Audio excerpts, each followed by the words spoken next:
pelos milagres, não, mas ela vai ser conhecida pela palavra, pela salvação através da palavra de Deus. É como a gente sempre fala, aqueles que estão aqui é porque querem salvação, amém?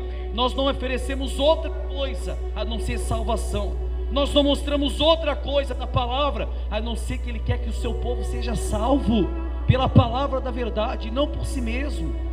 Mas para que eu possa ser salvo, é necessário que a palavra penetre no mais íntimo do meu ser, é necessário que eu se esvazie de mim, e que o orgulho se quebre, mas a palavra tenha livre acesso dentro do meu coração, amém? Quem trouxe a Bíblia, 2 Reis capítulo 4, lá no comecinho, tem Gênesis, Êxodo, Levítico, Números, Deuteronômio, Josué, Juízes e Ruth, tem 1 Samuel, 2 Samuel, aí tem Reis, 1 Reis, depois 2 Reis. Lá no comecinho, quem tem dificuldade, o obreiro vai ajudar você, por gentileza. No Velho Testamento, nós vamos mostrar para vocês hoje.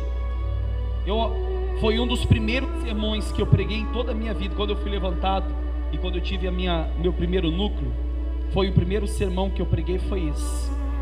E ele mexeu muito comigo, porque ele mostra a realidade daqueles que se preocupam com a palavra de Deus, daqueles que se preocupam com a verdade, aqueles que amam a palavra, aqueles que amam a verdade. Esse texto é para você, essa história é para você, e vai mostrar o quanto Deus, Ele faz acontecer na vida daqueles que o buscam, na vida daqueles que o amam.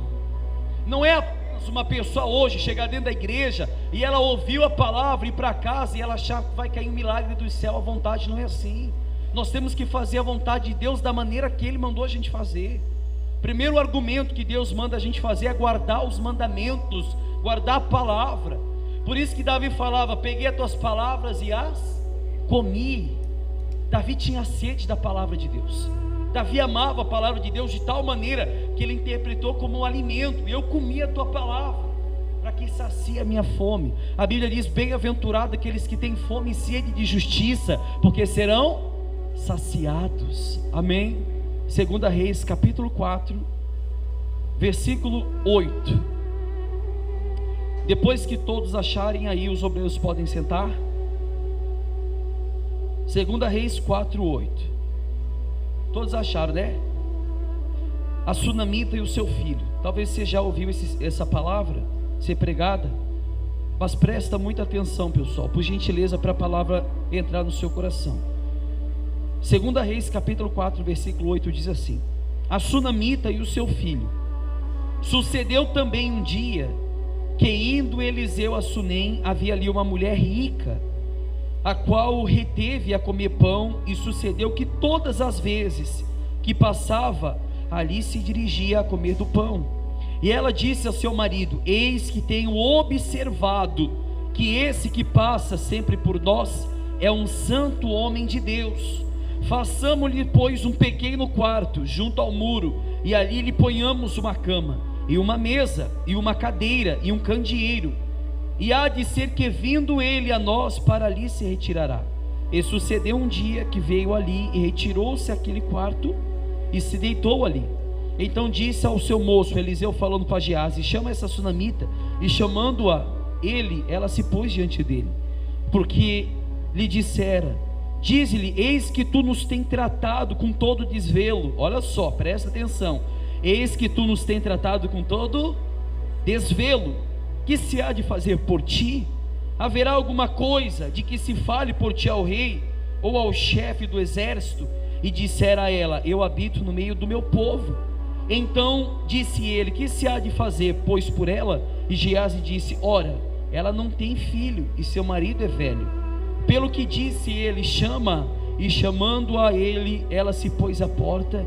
E ele disse: a esse tempo determinado, segundo o tempo da vida, abraçarás um filho. E disse ela: não, meu senhor homem de Deus, não mintas a tua serva. E concedeu a mulher, e deu à luz a um filho no tal tempo determinado, segundo o tempo da vida que Eliseu lhe dissera. Até aí, depois nós vamos continuar o resto. Primeiro ponto: antigamente não existia a Bíblia. A gente já falou isso aqui uma vez. Antigamente não existia isso que está tendo hoje. A oportunidade de uma pessoa ouvir a palavra de Deus é quando ela via um homem de Deus, um profeta, um sacerdote passar e tinha que buscar oportunidade para buscar da palavra através dele.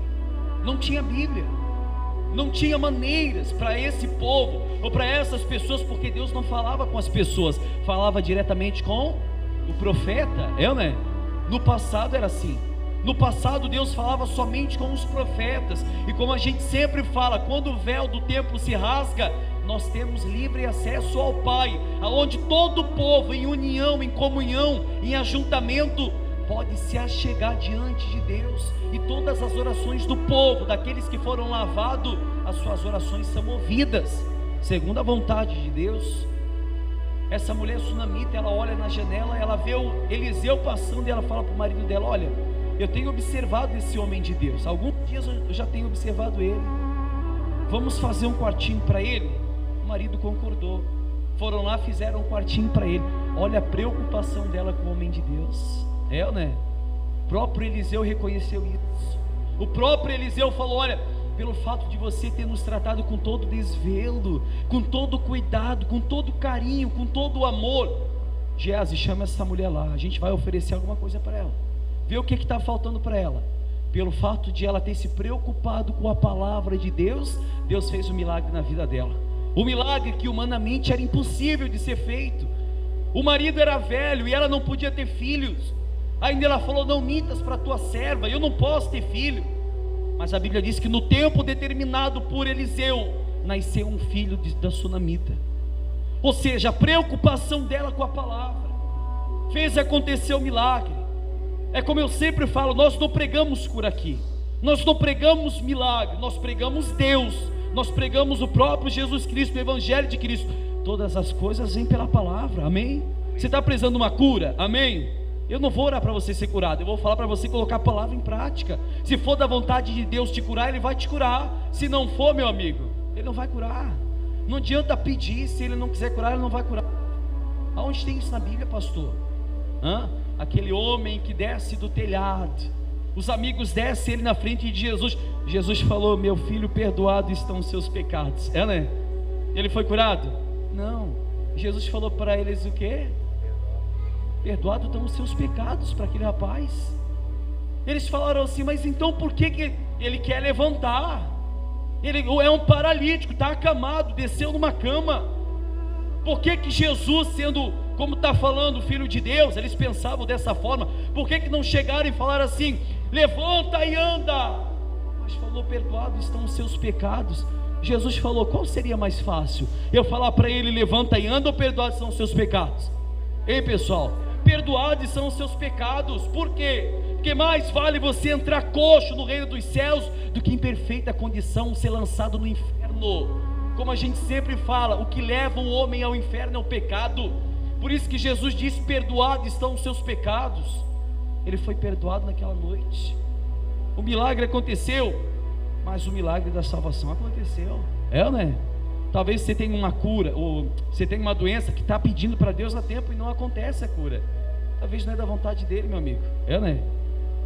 O que é que ele falou lá no livro de Êxodo, se eu não me engano? Por acaso não fui eu que fiz o surdo?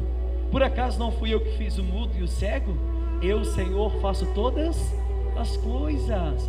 Foi Ele que fez o surdo, foi Ele que fez o mudo, foi Ele que criou o cego, foi Ele. Agora para qual propósito? Não sei. A Bíblia diz que as coisas ocultas Deus retém para si, mas as reveladas Ele libera para a gente. Eu vou argumentar contra Deus? Vai entrar um cego aqui na igreja, vamos botar a mão no olho dele e fazer ele enxergar. Vai acontecer, pessoal? Alguém já viu aqui um cego enxergar? Não? Um coxo andar? Um surdo ouvir? É segundo a vontade de quem? De Deus. É a vontade dele. Chegaram para Jesus e falaram assim: Senhor, esse rapaz que estava cego, ele ficou cego pelo pecado dele ou pelo pecado dos pais? Jesus falou: não foi nem pelo pecado dele, nem pelo pecado dos pais, mas para que a promessa de Deus permaneça firme. Era necessário que ele tivesse nascido cego para que o milagre aconteça na vida dele. Amém? É isso que a Bíblia fala. A mulher sunamita se preocupou com o homem de Deus. Ela amava a palavra de Deus de tal maneira que falou: vamos fazer um quartinho, vamos fazer um lugarzinho para esse homem, porque nós temos que puxar a palavra para perto da gente. É a oportunidade que ela viu naquele momento diante dela. É como eu sempre falo, e quantas oportunidades o povo tem para ouvir a palavra de Deus e não acolhe, não ouve a palavra da maneira que é para ouvir. Quantas pessoas não amam a palavra de Deus da maneira que era para ser amada? Quantas pessoas não têm zelo pela palavra de Deus da maneira que era para ser zelada, meu Deus? Porque a principal coisa que traz vida dentro do homem é a própria palavra. Vós estáis limpo pela palavra que eu vos tenho pregado. Lâmpada para os meus pés é a tua palavra, e luz para os meus caminhos. Tudo é pela palavra. Aí Isaías fala: quem deu crédito à nossa pregação? Quem aqui está dando crédito à pregação? Isaías falou a mesma coisa. Mas a principal coisa que aconteceu nessa história é a preocupação pela palavra. Quantas pessoas aqui se preocupam com a palavra? Quantas Bíblias são abertas em casa durante a semana para ler? Hein, pessoal? Hein, gente?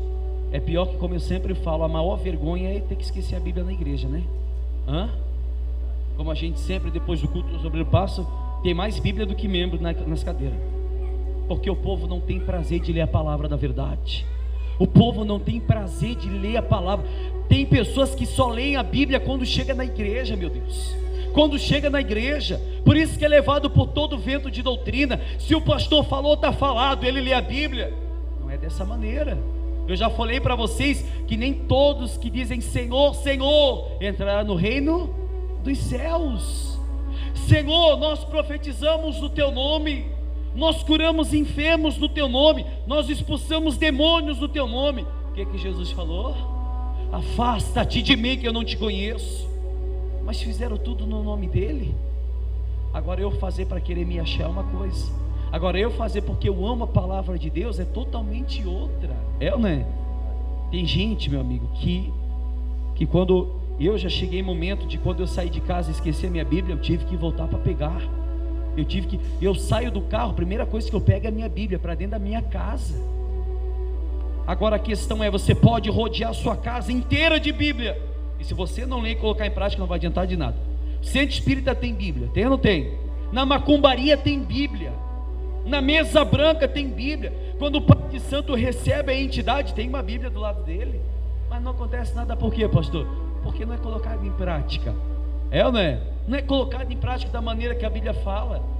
A Bíblia só tem poder na vida daqueles que colocam em prática, aqueles que amam a lei de Deus, aqueles que amam a reta justiça de Deus, aqueles que têm prazer na lei de Deus e medita de dia e de noite. Está indo dormir, está com a palavra na cabeça, está indo trabalhar, está com a palavra na cabeça. Como eu sempre falo, tudo que tem que ser primordial na sua vida tem que ser a palavra de Deus. Oração, leitura bíblica diariamente, o jejum que você faz. Pastor, mas talvez tem dias que eu não me joelho no chão e quando eu vou dormir eu oro. Não, eu sempre falo, toda oração precisa ser feita de joelho. Às vezes você está trabalhando, mas a oração está aqui, ó. Amém? Está falando com Deus aqui. Deixa os outros te chamar de louco, falando que você está falando sozinho. Você não está falando sozinho. Amém? Você sabe com quem você está falando. Você sabe que as palavras que estão saindo da sua boca, você sabe que aquele que é justo e fiel para cumprir, ele está ouvindo. Aquele que ama, aqueles que se dobram diante da palavra dele, ele faz acontecer. Como eu sempre falo, não podemos oferecer nada para vocês, nós oferecemos a palavra, porque tudo provém da palavra. Em primeiro lugar, buscar o reino dos céus e a sua justiça, depois todas as coisas vos serão acrescentadas. Todas as coisas. Casamento está destruído, ama a palavra, coloca a palavra em prática, que o casamento vai ser restaurado. Eu estou doente, pastor. Se for da vontade de Deus, pela palavra dele, ele vai fazer a cura dentro de você. Pastor, a porta não se abre, meu Deus, está tudo difícil. Pratica a palavra, nem que você tenha que morar debaixo da ponte, meu amigo. Lázaro era um andarilho, um mendigo, morreu e foi salvo. Por que ele foi salvo? Porque tudo na vida dele era a palavra. Jó, quando estava com lepra, se raspando com telha, pedaço de carne caía no chão. A última pessoa que viveu na vida de Jó foi quem? A esposa, né? Ô Jó, por que não amaldiçoa esse teu Deus e morre, rapaz? Jó falou o que para ela? Você fala que nem louca. você é uma louca, olha as palavras que estão saindo da sua boca. A Bíblia diz que em tudo Jó não pecou com seus lábios, em tudo, ele não pecou em nenhum momento. Claro que ele amaldiçoou o dia do seu nascimento, mas contra Deus ele não pecou nenhuma vez, porque ele sabia que Deus, ele era fiel para cumprir todas as coisas, que o que estava acontecendo na vida dele era uma prova. Jó prospera, ganha 2 vezes mais, quando a Bíblia diz que ele orava pelos seus amigos. Deus retribuiu 2 vezes mais. Mas se Jó tivesse blasfemado, mas se Jó tivesse murmurado, mas se Jó tivesse falado assim: Senhor, eu sou um homem íntegro, era o único da época que era íntegro, que andava com o coração reto diante de Deus, que amava a palavra da justiça. Por isso que o diabo se colocou diante de Deus e falou: ele tem tudo, sabe por quê? Porque você dá tudo para ele. Jó é assim com você, sabe por quê? Que o Senhor dá tudo para ele, tira tudo dele para ver se ele não vai blasfemar. Deus falou o quê? Tira tudo da vida dele e só não toca na vida dele. Tira tudo que ele tem, só não toca na vida. O diabo foi lá e tirou tudo que Jó tinha, tudo. Servo, animal, matou todos os filhos, para ver que tocou na vida dos filhos e não tocou na vida de Jó. Né? Tudo por permissão de quem? O filho de Jó, os filhos de Jó morreu, porque Deus permitiu. Permissão de tudo que acontece na nossa vida, sendo para o bem, sendo para o mal, tudo é permissão de Deus, tudo, nada é o diabo. Se o diabo toca na vida de alguém, é permissão de quem? Permissão de Deus. O diabo não tem livre acesso na vida de alguém por liberdade própria, tem que ser por permissão de Deus, tudo por permissão dele. Isaías, se eu não me engano, 45:11, eu, Senhor, crio a luz, crio as trevas, faço o bem, faço o mal. Eu, Senhor, faço todas as coisas. Ele faz todas as coisas. Ele criou o mal. Espera aí, pastor. Quando Saul, ele se rebela contra Deus, a Bíblia diz que um espírito da parte do Senhor foi atormentar quem? Saul. O espírito da parte de quem? Não era do inferno, não era o diabo, era um espírito da parte de quem? De Deus. Ia atormentar Saul. A Bíblia fala que quando Jesus estava sendo batizado no Rio Jordão, o Espírito Santo veio sobre ele. A voz de Deus falou: esse é meu filho amado a quem me compraste. Depois disso, o que aconteceu? E o Espírito de Deus, o Espírito Santo, levou Jesus para ser tentado pelo diabo. Quem que levou Jesus para ser tentado pelo diabo? O Espírito de Deus, o próprio Deus, através do Espírito dele. Tudo é permissão de Deus. A gente é tentado, é permissão de Deus. Estamos passando qualquer tipo de problema, permissão de Deus. Tudo é permissão dele. A onisciência, a onipresença dele, tudo por ele. A soberania de Deus, ele paira sobre a vida do homem, sobre o pior homem da face da terra. É como a gente estava falando ontem aqui na mini pizza com um grupo de pessoas, até sobre o pior homem da face da terra, a misericórdia de Deus está sobre ele. O pior matador, quando Hitler estava vivo, matava cristão em massa, a misericórdia de Deus estava sobre Hitler. Por quê, pastor? Qual passagem bíblica fala isso? Que a causa de nós não sermos consumidos é a misericórdia de Deus, a misericórdia dele. O problema é depois da morte, não é agora. A misericórdia de Deus permanece por um tempo, até ele tirar o fôlego de vida. Depois que ele tirar o fôlego de vida, meu amigo, aí acontece o dia em que o homem há de se apresentar ante o tribunal de Deus. Podemos fazer tudo de errado nessa terra, depois nós vamos colher a colheita amargosa. Podemos praticar pecado em cima de pecado, matar, roubar, se prostituir, fazer tudo que desagrada a Deus. No momento não vai acontecer nada, nada, porque tudo é uma semente. Oração é uma semente, pecado é uma semente, santificação é uma semente. Não acontece nada na hora, você planta agora para colher lá na frente, ou não é? O próprio Jesus falou que a palavra de Deus, ele se assemelha à parábola do semeador. A semente caiu em boa terra, a semente caiu no meio de pedras, veio a ave do céu, arrebatou aquela semente. Tudo é uma semente. Tudo que você faz agora, você vai colher onde? Lá na frente. A mulher sunamita se preocupou com a palavra, no tempo determinado ela teve um filho, não foi na hora, né? Claro que pela palavra do profeta, na mesma hora que Deus falou, aconteceu o milagre, mas no tempo determinado, a Bíblia fala que ela recebeu o milagre. Preocupação com a palavra, a coisa que tem que ser primordial na nossa vida, a preocupação com a palavra. Por que a nossa igreja é baseada na palavra, na cruz de Cristo? Porque nós amamos a palavra, nós pregamos a palavra, nós vivemos a palavra, nós respiramos a palavra é tudo na nossa vida. Eu posso perder tudo, mas eu só não posso perder Ele. Eu posso perder tudo aquilo que a vida tem me dado, mas eu só não posso perder o que Deus me deu, que é o Espírito Santo. Tudo é dele. Davi mesmo falou: o que darei eu a ti, Senhor, por todos os benefícios que tem me dado? Se tudo que eu tenho vem, tudo que eu tenho vem de ti. Tudo que Davi tinha veio de Deus. Tudo que eu tenho é dele, nada é meu, tudo é dele. Tudo que você tem, nada é seu, tudo é dele. Então, o dia que Deus querer tirar algo de você, não murmura contra Ele, porque era dele já. O que Deus coloca na nossa vida é dele, nada é nosso. Você vai ver mais para frente que a mulher sunamita, ela perde esse filho, só que depois ele ressuscita. Mas o que fez acontecer o milagre na vida dela? Preocupação com a palavra. Paramos aonde? 18. Diz assim, vamos para o versículo 17, né? E concedeu a mulher e deu à luz um filho no tal tempo determinado. Foi no tempo determinado, segundo o tempo da vida que Eliseu lhe dissera. Aí diz assim: e crescendo o filho, sucedeu que um dia saiu para seu pai, que estava com os segadores, e disse seu pai: ai minha cabeça, ai a minha cabeça. Então disse a um moço: leva-o para quem? Para sua mãe. E ele o tomou e o levou para sua mãe, e esteve sobre os seus joelhos até o meio-dia e morreu. Coisa interessante, né?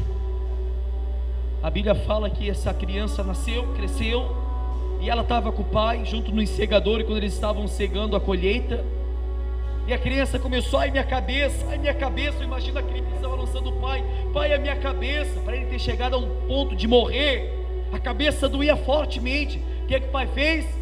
Manda para a mãe dele. Sabe por quê? Porque a promessa foi dada para ela, não para o pai. O pai falou: manda para a mãe. A promessa foi dada para a mãe, a fé estava sobre a mãe. Você vai ver que em nenhum momento essa mãe, quando o filho estava morto, ela proferiu palavras de maldição, palavras negativas. Eu vou mostrar um versículo para todos vocês, que até as palavras ociosas que vocês falam, vocês vão ter que dar conta no último dia delas. Como assim, pastor? Espera aí. A Bíblia diz que toda palavra ociosa, palavra inútil, palavra que não basta, que não tem poder, palavra que sai da nossa boca sem empréstimo nenhum, no último dia nós vamos ter que dar conta de cada palavra que sai da nossa boca. Vou mostrar para você. Você que fica falando coisas que não deve, coisa que não tem nada a ver, meu amigo, você vai ter que dar conta de cada palavra que sair da sua boca. É a coisa mais séria que existe na Bíblia, porque o reino dos céus, como a gente sempre fala, é tomado por esforços. Temos que se policiar todos os dias. Como eu sempre falo, tem gente que não vem para a igreja pelo mau testemunho que nós damos, pelas palavras ociosas que saem da nossa boca, pelas palavras torpes que saem da nossa boca. Tem gente que não conhece a Cristo porque estamos retendo o Evangelho. É a palavra para sair. Todo homem seja tardio em irar-se, em falar-se, mas seja apto a ouvir. A própria Bíblia fala sobre isso. Amém? Aí diz assim, 21. Olha onde ela bota o filho.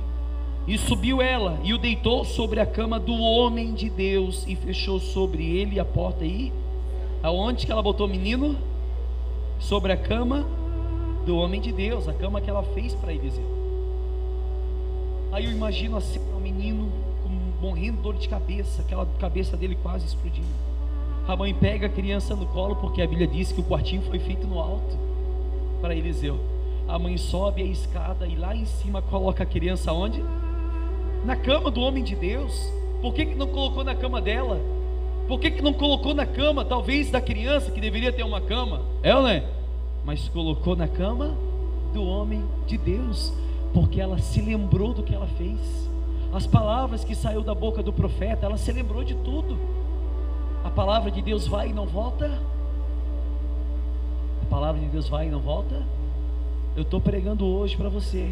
Ela vai entrar em alguém, sendo uma pessoa, duas, não sei, mas nem todo mundo recebe essa palavra, mas uma pessoa recebendo a vida dentro dela. A Bíblia fala que a mulher sunamita pega a criança, sobe a escada, coloca na cama do homem de Deus. Naquele momento ela fecha a porta, e depois que ela fecha a porta, ela sai. 22. E chamou a seu marido e disse: manda-me um dos moços e uma das jumentas, para que eu corra ao homem de Deus e volte. Ela foi correr a quem? Ao homem de Deus. E disse-lhe: por que vais a ele hoje? Não é lua nova, nem sábado. E ela disse: tudo vai. Agora eu vou dizer uma coisa para vocês. Nem o pai aqui sabia que o filho estava morto. O filho perguntou para a mulher sunamita: você vai aonde? Eu vou atrás do homem de Deus. Mas espera aí, não é lua nova, não é sábado? Ela falou o quê? Tudo vai. Como vai bem, meu Deus, se o filho está morto? Como que vai bem se o filho estava morto? O próprio marido perguntando. Ela poderia muito bem estar em pranto, em lágrima, falando: meu Deus, o nosso filho morreu. Ela poderia ter abraçado o marido dela. O que a gente vai fazer? Manda um moço teu vir aqui, traga uma jumenta. Subiu os dois e o marido correndo: você vai aonde, mulher? Eu vou atrás do homem de Deus. Se fez promessa, tem que acontecer na minha vida. A promessa não pode morrer antes do tempo. Ela pega o jumento, albarda o jumento junto com o moço, com o servo, e vai atrás do homem de Deus. E Eliseu e Geazi estavam num monte orando. E Geazi fala: não é aquela mulher, a mulher sunamita? Vai lá ver o que aconteceu, Geazi. Geazi sai e vai atrás dela. Quando Geazi chega na presença dela, olha só, pessoal, é muito forte isso aqui. Então abardou a jumenta, 24. Então abardou a jumenta e disse ao seu moço: guia e anda, e não te detenhas no caminhar, senão quando eu te disser. Partiu ela, pois, e veio ao homem de Deus ao monte Carmelo. E sucedeu que, vendo o homem de Deus de longe, disse a Geazi, seu moço: eis aí a sunamita. Agora, pois, corre-lhe ao encontro e diz-lhe: vai bem contigo? Vai bem com teu marido? Vai bem com teu filho? E ela disse o quê? Olha a fé dessa mulher, meu Deus. Olha a fé que estava dentro dela. Era uma mulher exemplo para a nossa atualidade. Era uma mulher que tinha que ser hoje. As mulheres da igreja, os homens da igreja, os obreiros, os pastores, teriam que ter esse exemplo dentro de si. Minha vida está uma desgraça, tudo vai bem. Pode estar demolindo o que for atrás de mim. O problema pode estar comendo a solta, mas tudo vai bem. Tudo vai bem. O poder da vida e da morte está nas palavras. Se você alimentar o desejo negativo, o problema, meu amigo, pelas suas palavras você vai comer dele. Eu vou mostrar para você na Bíblia. Geazi vem: como é que está a senhora? Como é que está o seu marido? E o seu filho? Tudo vai bem. É difícil ter que mentir, né? Ela não mentiu não. Sabe por quê? Porque ela cria no milagre de Deus. Ela sabia que o menino podia estar morto lá, mas dentro dela estava falando: não, ele está vivo, ele vai viver. É só o homem de Deus lançar uma palavra, mas ele vai viver. Ela permaneceu lá até o milagre acontecer. Olha só, versículo 27, né? Chegando ela, pois, ao homem de Deus, ao monte, pegou nos seus pés, mas chegou Geazi para retirar. Disse, porém, o homem de Deus: deixa, porque a sua alma nela está triste de amargura, e o Senhor me encobriu e não me manifestou. E disse ela: pedi eu ao Senhor algum filho? Não disse eu: não me enganes? E ele disse: aqui chega uma parte principal que eu quero que você até abra os seus olhos a respeito disso. E ele disse a Geazi, presta muita atenção no que eu vou falar agora. E ele disse a Geazi: cinge os teus lombos, toma o meu bordão na tua mão e vai. Se encontrares alguém, não o saúdes, e se alguém te saudar, não lhe respondas, e põe o meu bordão sobre o rosto do menino. Porém disse a mãe do menino: vive o Senhor e vive a tua alma, que não te hei de deixar. Então ele se levantou e a seguiu. E Geazi passou adiante deles e pôs o bordão sobre o rosto do menino. porém não havia nele voz nem sentido. E voltou a encontrar-se com ele e lhe trouxe aviso, dizendo: não despertou o menino. Olha só que interessante isso aqui. Esse ponto, eu não vou julgar a mulher sunamita, mas é a realidade da nossa igreja hoje. Sabe por quê? Sabe por que o milagre não aconteceu? Porque a mulher sunamita, quando Eliseu falou assim: Geazi, cinge o teu lombo, pega o meu bordão e vai lá e coloca no rosto do menino. Se a mulher sunamita tivesse crido, o milagre tinha acontecido, sim ou não? Mas ela falou o quê? Eu não vou te deixar sem que o milagre aconteça, sem que ele se levante, sem que a promessa que foi proposta para mim se cumpra, se renove. Eu não vou sair daqui sem acontecer isso. Geazi, coitado, com toda a fé que ele tinha, era um discípulo de Eliseu, foi com toda a fé, não olhou para ninguém, não saudou ninguém, foi atrás desse menino. E quando ele chega lá, ele usa a fé dele, coloca o cordão no rosto e tenta ressuscitar aquele menino, e o menino não ressuscita. Sabe por quê? Porque ela queria Eliseu e não queria Geazi. Essa é a questão da reunião de quinta-feira. Sabe por que a maioria do povo não vem? Sabe por quê? Porque não é o pastor que está presente, é um obreiro que faz. Sabia disso? Ah, pastor, nada a ver. Tudo a ver. Teve um dia que uma senhora ligou assim: hoje o pastor vai estar na igreja? Não, o pastor não vai estar, ele tem um compromisso para fazer. Não, então eu não vou, porque o obreiro ia fazer o culto. Por isso não acontece nada da vida de pessoas assim. Sabe por quê? Porque ela não está aqui pela palavra, ela está aqui pelo homem. Um dia eu fui fazer uma visita, quando eu era um obreiro da Igreja da Graça. Quando eu fui fazer a visita, que eu bati na porta da mulher: oi, dona, tudo bem? Ô, pastor, não, eu sou o obreiro. Tá, o pastor não vem? Não. Eu queria o pastor diante de Deus com essas palavras. Eu queria que o pastor tivesse vindo. Ou seja, não aconteceu nada. Querer homem, meu amigo, querer homem, minha amiga, não resolve nada. Você tem que querer a palavra de Deus. Se Deus usou uma jumenta para falar com Balaão, Ele pode usar eu, qualquer um. Se Ele já me usa em cima do altar como uma jumenta, ou não é? Pode usar qualquer um. O problema do povo é que é apegado a título. Esse é o problema. Tem que ser o pastor. Se o pastor não for, eu não quero. Meu amigo, você não conhece nada de evangelho, você não conhece nada de palavra, porque o mesmo Espírito que habita em mim habita dentro dos obreiros. A mesma palavra que sai da minha boca, enviada pelo Espírito de Deus, é a mesma palavra que procede da boca deles. Falei para o obreiro: vai fazendo a reunião de quinta-feira, para ver se o povo se desperta. Mas não adianta, o povo não vem. O povo quer saber do pastor, o povo quer saber do título e não quer saber da palavra, não é? Milagre não aconteceu. Você vê o milagre acontecer aqui, quando Geazi foi, não é porque Geazi não tinha fé. Se Geazi estava do lado de Eliseu, Eliseu fez tantos milagres com Geazi e ali não deu certo. É porque ela não cria na fé de Geazi, tinha que ser Eliseu. Aí continuando, diz aqui, versículo 32: e chegando Eliseu àquela casa, aí Eliseu foi, eis que o menino jazia morto sobre a sua cama. Então entrou ele e fechou a porta sobre eles ambos, e orou ao Senhor, e subiu e deitou-se sobre o menino, e pondo a sua boca sobre a boca dele, os seus olhos sobre os olhos dele, e a sua mão sobre as mãos dele, se estendeu sobre ele, e a carne do menino aqueceu. Depois voltou e passeou naquela casa de uma parte para outra, e tornou a subir, e se estendeu sobre ele. Então o menino espirrou 7 vezes, e o menino abriu os. Então chamou a Geazi e disse: chama essa sunamita. E chamando-a, e veio a ele, e disse-lhe: toma o teu filho. E veio ela e se prostrou a seus pés e se inclinou à terra, e tomou o seu filho e saiu. Você pode ver que coisa interessante. A preocupação dela com a palavra fez o milagre acontecer. Mas nos últimos minutos, a incredulidade da fé de um homem de Deus, que ela não colocou sobre a fé de Geazi, o milagre não aconteceu. Mas para que a palavra de Deus não seja mentirosa, era necessário que o menino ressuscitasse, não é? De uma maneira ou outra o menino tinha que ressuscitar, de uma maneira ou outra aquele menino tinha que levantar, e o milagre aconteceu. Amém? Quer que aconteça o milagre na sua vida? Pessoal? Dependa só do pastor não, vai ler a Bíblia, coloca a palavra em prática. Fica ligando para o pastor, fica ligando para os obreiros, para outros pastores. Tem gente que era da nossa igreja que ligava para mim quase todo dia.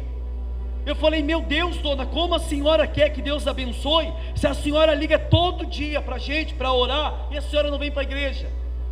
Como que a senhora quer que Deus faça alguma coisa se a senhora não vem para a igreja? Nunca mais veio. Começou a ligar para pastor de São Paulo, para pastor não sei de onde. O pastor de São Paulo me atendeu. Mas em casa ninguém vai fazer nada, né? Temos que congregar. A fé vem pelo ouvir e ouvir a palavra de Deus. Você está recebendo fé hoje. Você sabe que a preocupação tem que ser pela palavra. Quer que aconteça um milagre, se preocupa com a palavra e não com o milagre. Quer que Deus abra uma porta, se preocupa com a palavra e não com a porta aberta. Se for da vontade dele, ele vai abrir. Se não for, ele não vai abrir. Tem coisas que ele te livra. Eu sempre falo e sempre vou falar: tudo que te tira da presença de Deus não foi ele que te deu. Como eu falei esses dias atrás, uma menina chegou para mim: pastor, Deus me abençoou com um serviço que eu nunca imaginei que eu ia receber, e um salário que eu nunca imaginei que eu ia ganhar. Eu vou ganhar 3 vezes mais do que eu ganhava antes, pastor. Que maravilha, Deus abençoou, pastor. Eu falei: e o horário? Ela queria ser uma obreira. E o horário? Pastor, aí que chega a questão da coisa. Eu vou trabalhar de domingo a domingo. Sério, assim, eu não vou poder vir para a igreja. Deus não dá nada para ninguém que te tire da presença dele, né? E hoje ela está afastada, casamento destruído, se já não estão separados. Porque quando ela me mandou mensagem para mim fazer uma visita, eu fui fazer uma visita para ela, os dois estavam em pé de guerra. Parecia que teve traição da parte dele. Ou seja, tudo porque largou a Deus por um prato de lentilha, por 30 moedas de prata. Né? Se você está passando por problema que for, mas está na presença de Deus, continue, meu amigo. Mais vale a presença dele do que o mundo inteiro sobre você. Como a Bíblia mesmo diz, o que adianta ganhar o mundo inteiro e perder a sua alma? O que adianta, louco? Essa noite pedirão a sua alma o que tens preparado e para quem será. E quando ele te chamar, o que você vai oferecer para ele? E quando ele falar: é a sua vez, como eu estava lendo em Apocalipse, quando Jesus falou: olha, se brevemente eu não verei a ti como um ladrão, somente para aquele pastor daquela igreja. Jesus pode voltar somente para você. Você pode não vê-lo em nuvem de glória, como vai acontecer quando acontecer o arrebatamento da igreja, mas ele pode voltar para você hoje. Você pode partir hoje. E você está preparado, pessoal? As suas obras são boas. As suas obras, e como eu falei agora, e se você for julgado pelas palavras ociosas da sua boca, aonde está isso, pastor? Mateus 12, 36. Mateus capítulo 12, a gente já vai encerrar. Mateus 12, 36.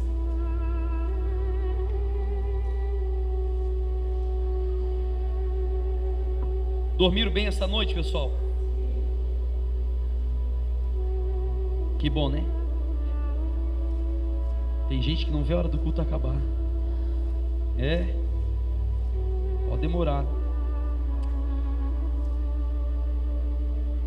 Sabe como que eram os cultos do passado, no livro de Atos? Sabe quanto tempo era a pregação e a adoração a Deus, pessoal? No mínimo 5 horas de culto, 5 horas. Aqui a gente faz 1 hora, 1h30 no máximo, estourando, né? Tem gente que fica assim no relógio, tem gente que quase dormindo. Pode dormir à vontade, né? Depois a gente acorda você. Próxima vez, se quiser trazer um travesseiro para a igreja também, acho que a poltrona é meio dura, né? Isso que eu quero colocar banco de madeira. Eu vou fazer isso um dia. Que eu acho que é a poltrona que está dando sono, não é? Todos acharam, gente? Brincadeira fora parte, mas sabe por que eu falo isso? Porque a Bíblia diz assim, zela pelos seus pastores, porque são eles que hão de dar conta pelas vossas almas nos últimos dias. Cada pessoa que está aqui sentada nessa cadeira, eu vou ter que dar conta pela alma de cada um que está aqui sentado. Eu vou ter que dar conta. Deus vai me chamar diante do tribunal dele. Diante do tribunal dele, ele vai falar assim: as almas que eu tenho colocado nas suas mãos. Deixa eu ver aqui. Tal pessoa se perdeu, por quê? Estava dormindo. E tal fulano, né? Já pensou? Pastor, olha, Deus estava dormindo. Aí eu falei: não toma Rivotril antes de vir para a igreja, tá bom, pessoal? Deixa para dormir à noite. Mateus 12:36. Acharam? Diz assim: olha o que a Bíblia fala: mas eu vos digo que de todas as palavras ociosas que o homem disserem, hão de dar conta no dia do... No dia do quê?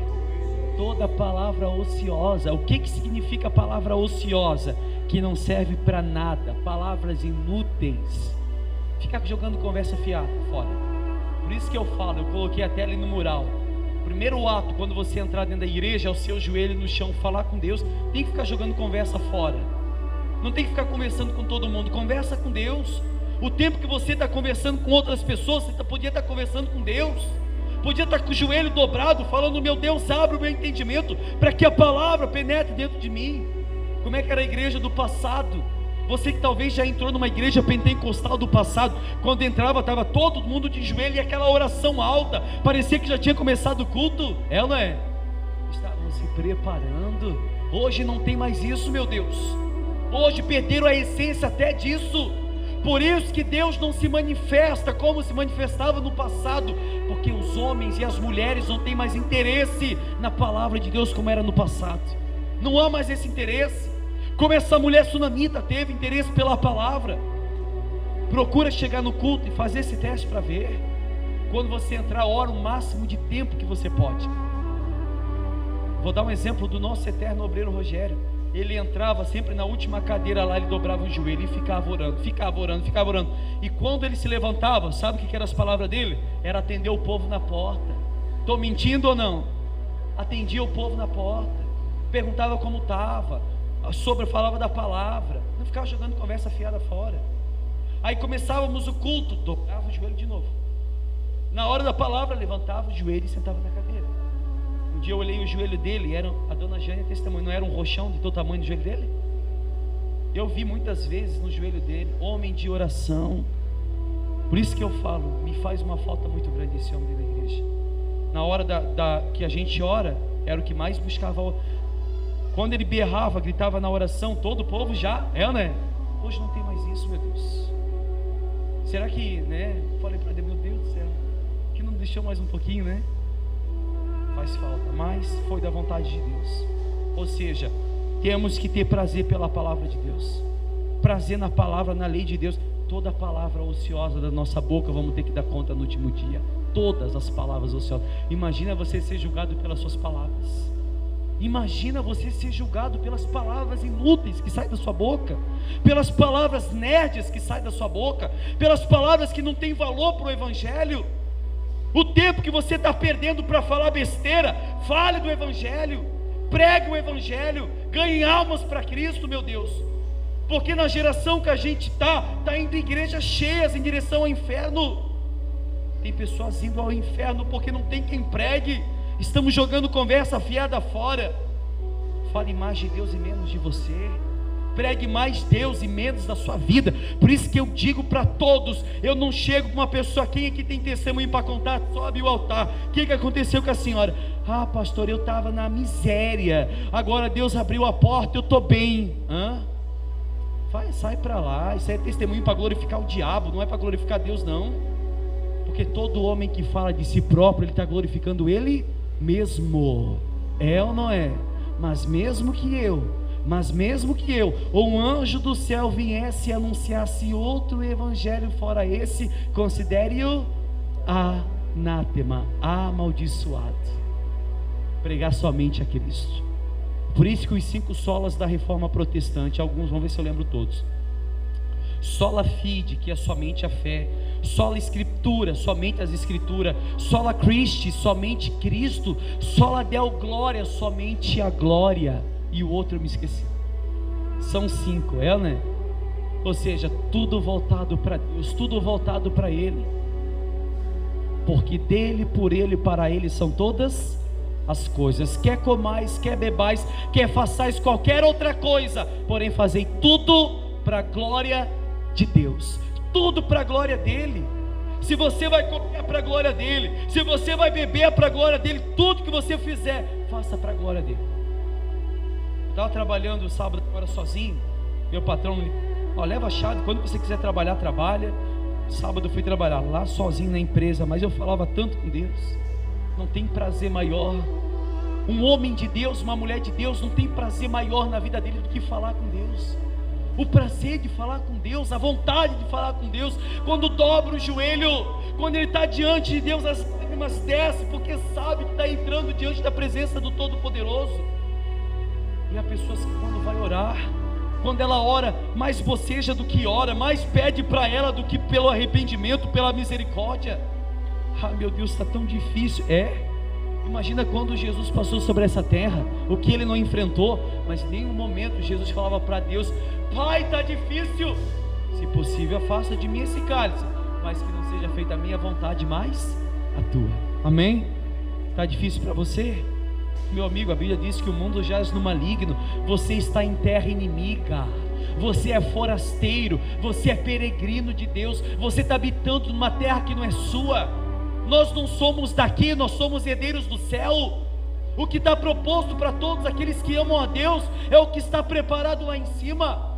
Jesus mesmo disse em João 14: eu vou junto ao Pai, eu vos prepararei lugar, mas eu vou deixar o Consolador, o Espírito Santo, aquele que há de convencer da justiça, do juízo e do pecado. Ou seja, prioridade primordial na nossa vida tem que ser o próprio Espírito Santo, a palavra de Deus e também o Evangelho de Cristo sobre a nossa vida.